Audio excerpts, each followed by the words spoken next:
Pernah merasa harapan itu dijual seperti kupon diskon, dan kamu tidak sadar kalau dirimu yang jadi barang dagangannya? Kalau jawabanmu menggelitik, cerita ini akan mengajari cara melihat label harga di balik kata harapan. Malam itu panggung gemerlap menyala, musik naik, dan suara pemandu acara menjanjikan masa depan yang manis. Nama proyeknya Kota Harapan, dan semua kamera diarahkan ke pewaris muda yang berdiri percaya diri. Di jasnya ada pin kecil bertuliskan harapan, dan kilo kecil itu seperti titik cahaya di tengah asap. Semua orang tepuk tangan, semua orang tersenyum, dan semua orang merasa berada di sisi yang benar. Di balik panggung, seorang manajer muda menatap layar ponselnya dengan kening mengerut. Pesan masuk bilang jalur keluarga sudah beres, dan dokumen siap ditukar. Namanya Mira, pekerja keras yang naik karena jam panjang, bukan karena nama belakang. Ia memimpin tim kampanye harapan, dan tugasnya sederhana di atas kertas tapi rumit di hati. Ia harus membuat orang percaya bahwa masa depan cerah bisa dikemas seperti produk baru. Di sisi lain panggung, pewaris muda merapikan dasi dan memandangi kamera. Malam ini kita pasang standar baru, dan besok kita mulai bagi kesempatan. Kalimatnya halus, tetapi nada di belakangnya terasa seperti kontrak yang sudah ditandatangani. Ada jurnalis yang memperhatikan dari barisan tengah dengan catatan kecil di saku. Angka kerja, lahan relokasi, dan yayasan beasiswa, semuanya harus saling cocok. Namanya Reza, dan ia tidak suka tepuk tangan yang menutupi suara yang pelan. Ketika kembang api mekar, data di sudut layar Mira bergerak seperti semut yang hilang arah. Angka relokasi tidak sinkron dengan janji rumah baru, dan kolom beasiswa punya jalur uang yang berputar. Sinyal awal ini kecil, tetapi rasanya seperti pasir halus di dalam sepatu. Esok paginya tim PR menyiapkan tur media kehunian contoh yang rapi dan wangi cat baru. Kita tampilkan ibu yang tersenyum, kita sematkan pin harapan di bajunya, dan kamera akan jatuh cinta. Kata itu mengalir ringan, tetapi Mira merasakan kantong yang tiba-tiba berat. Reza mengirim pesan singkat dengan nada datar yang menembus layar ponsel. Aku ingin mengecek alur beasiswa, karena ada nama dewan yang muncul berkali-kali. Mira menahan napas, lalu membalas dengan kalimat yang berjarak. Aku terikat perjanjian, tetapi aku paham kekhawatiranmu. Sore itu tur media berjalan mulus, dan kamera menangkap senyum yang ideal. Terima kasih sudah peduli, aku percaya rumah baru akan jadi lebih baik. Ibu itu berkata singkat, dan pin harapan di dadanya berkilau tenang. Malamnya Mira membuka spreadsheet dan menatap kolom yang tidak mau jujur. Ia melihat donasi ke yayasan beasiswa naik tepat sebelum rapat dewan berlangsung. Ia menandai sel itu, lalu memejam sebentar seperti orang yang menyimpan rahasia kecil. Di kantor pusat, pewaris muda memimpin rapat singkat dengan tim inti. Kamu pegang kampanye harapan, dan kamu tahu apa yang publik butuhkan. Kalimatnya rapi, tetapi di ruangan itu tidak ada kipas yang memberi udara segar. Seorang auditor senior diminta hadir dalam rapat berikutnya, dan semua orang melirik kalender. Saya akan minta dokumen asli, karena ringkasan tidak cukup untuk pemeriksaan. Ruangan sedikit hening, dan mata berpindah ke Mira yang menepuk mouse tanpa suara. Dokumen kita lengkap, dan saya akan siapkan sesuai permintaan. Ia jujur pada kalimat itu, tetapi ia menyadari kunci sebenarnya ada di folder lain. Di jalan menuju rumah, Mira melihat baliho baru dengan slogan yang sangat hangat. Kata harapan dicetak besar, dan di bawahnya ada janji kerja hijau untuk semua warga. Ia berhenti sebentar, lalu tertawa pelan tanpa suara karena lelah. Keesokan harinya, demo kecil muncul di depan kantor, dan spanduk sederhana bertanya satu hal. Tulisan di spanduk itu jelas, dan tidak memakai kata yang rumit. Pertanyaannya adalah harapan untuk siapa, dan siapa yang membayar tagihannya. tim PR turun tangan dengan rencana yang sangat rapi dan sangat bersih. Kita buat tur relokasi yang manis, kita undang pembuat konten dan narasi akan pulih. Semua persiapan cepat, dan kilau lampu kembali menutup bintik kecil di dinding. Reza mengirimkan data transfer yang melewati konsultan dewan dengan catatan seperlunya. Ini seperti lingkaran yang tidak ingin putus, dan aku butuh konfirmasi dari dalam. Mira membaca pelan, dan nadi di pergelangan tangan terasa lebih jelas. Aku tidak bisa memberikan komentar, tetapi aku akan menyimpan beberapa hal. Ia menaruh salinan di drive yang aman, dan mengubah nama file menjadi sesuatu yang biasa. Hari berganti, dan merchandise pin harapan ludes di acara komunitas.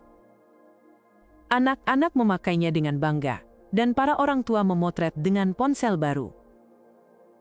Di panggung kecil, pewaris muda berbicara tentang mimpi dan kerjasama. Kalau kita bergerak bersama, Kota Harapan akan jadi rumah besar yang hangat. Kalimat itu menyentuh telinga, tetapi tidak menyentuh angka yang berjalan sendiri di layar. Malam itu Mira dipanggil ke ruang rapat dengan lampu yang terlalu putih. Kamu mengurus kampanye harapan, dan kamu paham apa yang dibutuhkan publik. Nadanya tidak keras, tetapi ada titik tekan yang membuat kursi terasa kaku. Publik butuh data yang jelas, karena cerita yang baik tidak bisa menutup lubang. Ada jeda pendek, dan musik dari luar ruangan terdengar sebentar lalu hilang. Ada gesekan di setiap mesin besar, dan kita tidak boleh berhenti karena gesekan. Mira mengerti kalimat itu, tetapi dadanya menolak menjadi mesin yang dingin. Auditor senior datang dengan tatapan yang tenang dan pena yang berat. Tolong siapkan bukti perihal beasiswa, relokasi, dan konsesi lahan. Semua orang mengangguk, dan jam di dinding bergerak terlalu cepat. Malamnya Mira berdiri di dapur kecil dan menatap gelas yang kosong. Ia memikirkan ibu yang menerima PIN dan anak yang memegang sertifikat beasiswa. Ia tahu kebaikan bisa tulus, tetapi sistem bisa memakai kebaikan sebagai alat.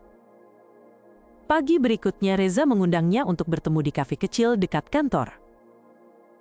Aku tidak ingin drama kosong, aku ingin kebenaran yang bisa dipakai orang biasa. Mira menatap meja kayu yang kusam, lalu menunduk sebentar.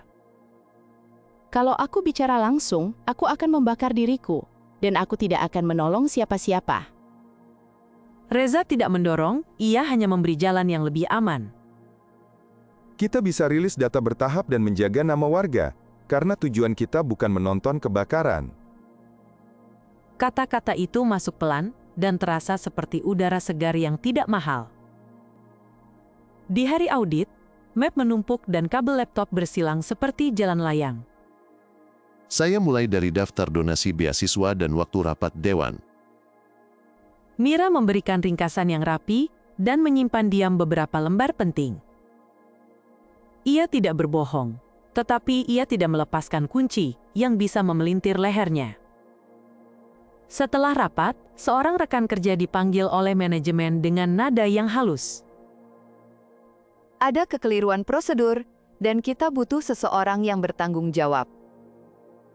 Keesokan harinya rekan itu mengundurkan diri, dan semua orang pura-pura sibuk.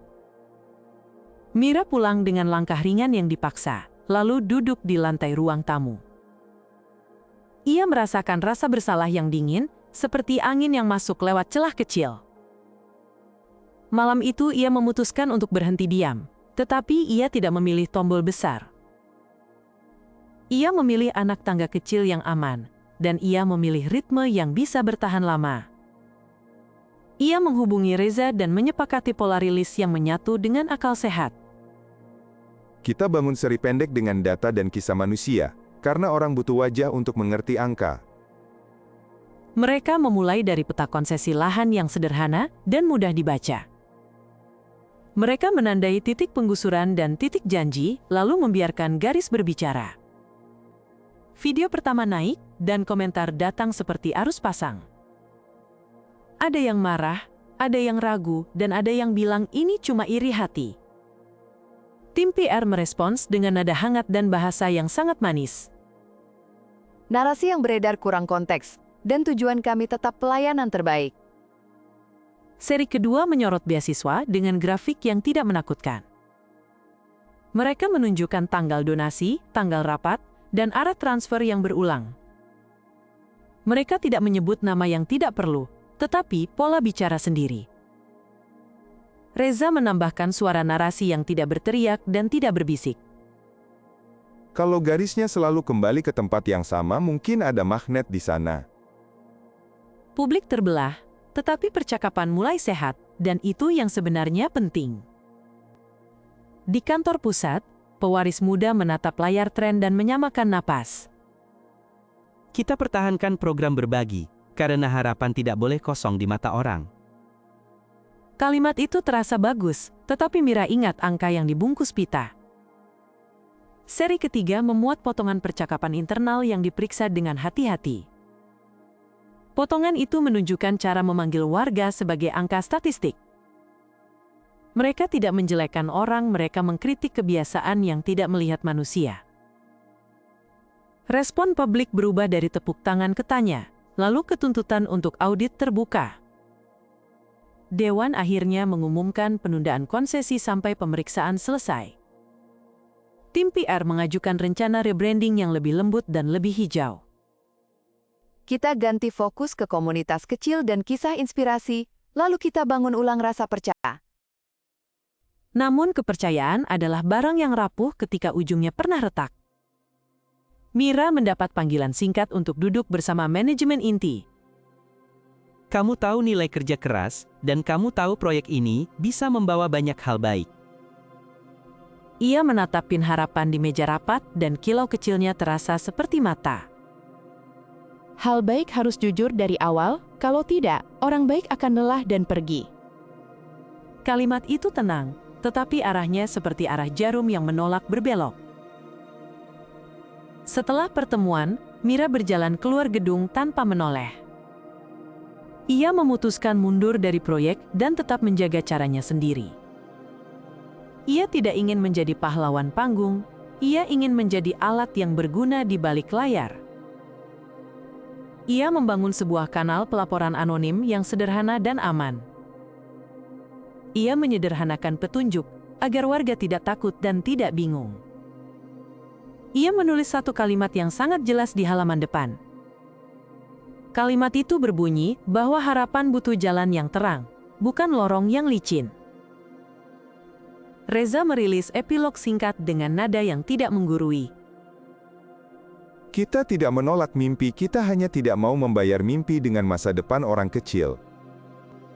Komentar penonton menjadi lebih dewasa dan perdebatan lebih tenang. Banyak yang mulai bertanya tentang mekanisme akuntabilitas yang mudah dipantau. Beberapa relawan mengirimkan cerita kecil tentang perbaikan yang pelan tapi nyata.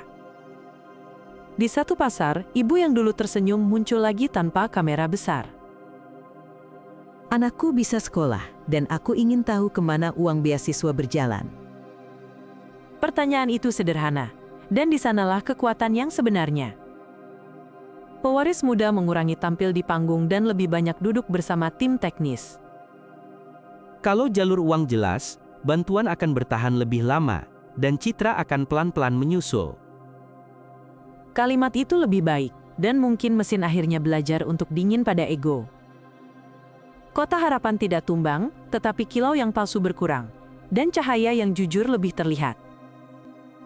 Di kantor kecilnya, Mira menempelkan pin harapan di papan gabus yang sederhana. Pin itu tidak lagi simbol panggung, tetapi pengingat untuk pikir jernih. Ia menulis satu kalimat pendek di bawah pin dengan spidol hitam. Kalimatnya adalah cek label harga sebelum membeli harapan yang mahal. Sekarang aku ingin menuntunmu kembali ke pertanyaan awal dengan hati yang lebih tenang. Kalau harapan dijual, kamu mau beli? Atau kamu memilih membuat harapan sendiri dengan tetangga dan teman? Jawabanmu penting, karena jawabanmu akan menentukan siapa yang membayar dan siapa yang menerima bunga. Ada hal lain yang perlu kamu ingat, yaitu akuntabilitas adalah sahabat sederhana dari harapan. Tanpa akuntabilitas, harapan mudah berubah menjadi alat pewarisan kuasa. Dengan akuntabilitas, harapan bisa menjadi jembatan yang kokoh di atas air yang gelap. Sekarang kita tarik napas bersama dan menutup cerita dengan pelajaran yang bisa dipakai sehari-hari. Jangan jatuh cinta pada slogan sebelum melihat angkanya, karena angka yang jujur tidak suka lampu yang terlalu panas. Jangan menolak mimpi, tetapi tolong tanya siapa yang menulis syarat kecil di bawah poster besar. Dan kalau kamu memegang pin yang berkilau, pastikan pin itu tidak menusuk punggung orang lain. Aku ingin mengajakmu melihat beberapa momen kecil yang tadi mungkin lewat begitu saja. Saat ibu menerima pin dengan senyum, itu bukan akhir. Itu awal untuk mengawal. Saat auditor meminta dokumen asli, itu bukan penghalang. Itu pagar agar jalan tidak licin. Saat jurnalis memilih seri data, itu bukan drama. Itu cara agar kita bisa ikut membaca. Saat Mira mundur, itu bukan kabur, itu memilih tempat yang lebih berguna untuk bekerja. Saat pewaris muda menurunkan volume panggung, itu mungkin sinyal untuk belajar yang lebih sepi. Di titik ini, kamu mungkin bertanya, apakah semua dinasti itu sama, dan apakah semua harapan itu palsu? Jawabanku sederhana, tidak semua, tetapi tanpa penjaga yang sadar, yang baik bisa dipakai untuk menutupi yang buruk. Maka mari kita jadi penonton yang tidak mudah mabuk lampu, dan mari kita jadi warga yang mau membaca catatan kaki. Sekarang aku ajak kamu masuk sejenak ke benak Mira pada malam terakhirnya di kantor lama.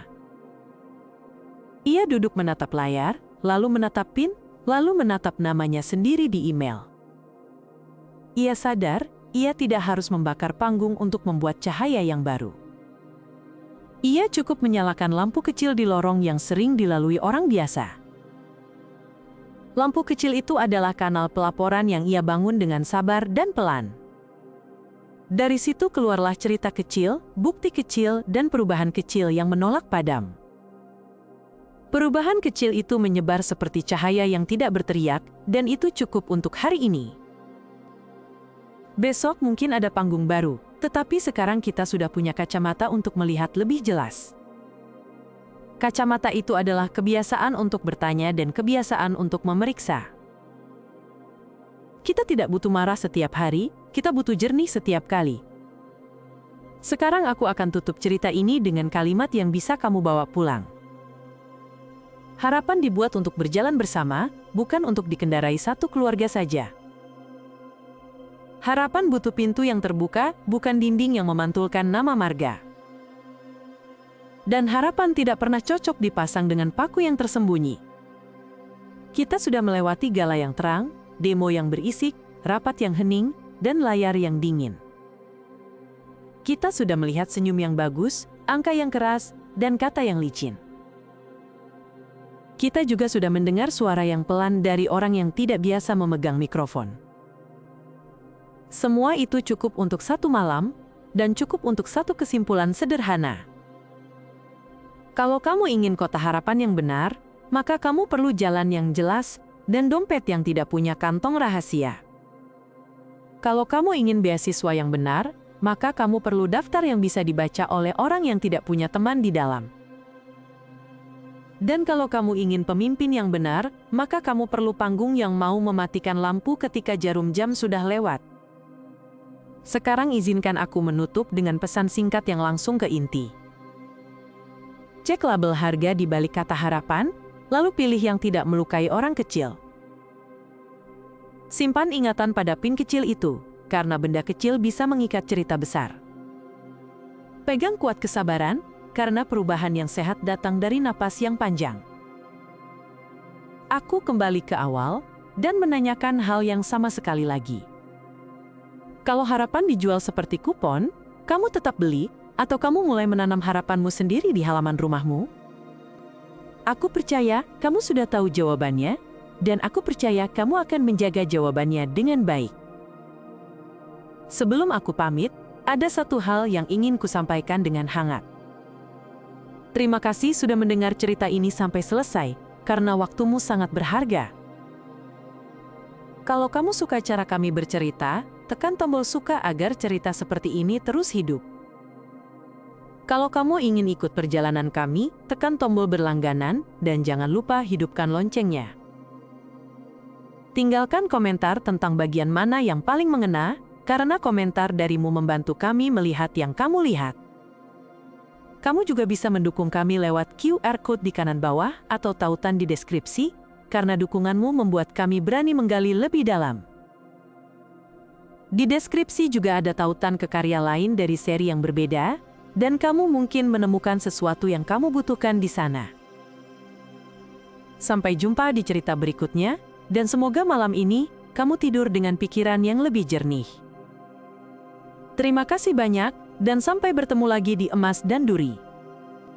Aku akan lanjut menulis, karena kebenaran butuh pena yang tidak cepat letih. Aku akan lanjut menjahit cahaya kecil, karena lorong masih panjang dan kita tidak boleh berhenti. Aku akan belajar membaca angka sebelum membaca tepuk tangan, karena tepuk tangan mudah datang dan mudah pergi. Aku akan terus meminta dokumen asli, karena ringkasan tidak selalu jujur pada dirinya. Aku akan berhenti memoles terlalu banyak, karena kejujuran lebih kuat dari warna yang tebal. Aku akan bertanya dengan tenang, karena masa depan anakku tidak boleh menjadi angka yang kosong. Kita semua sudah punya satu tugas kecil malam ini, dan tugas itu adalah menjaga harapan agar tetap menjadi harapan. Sampai jumpa, dan jaga dirimu di antara lampu yang terang dan kata yang manis.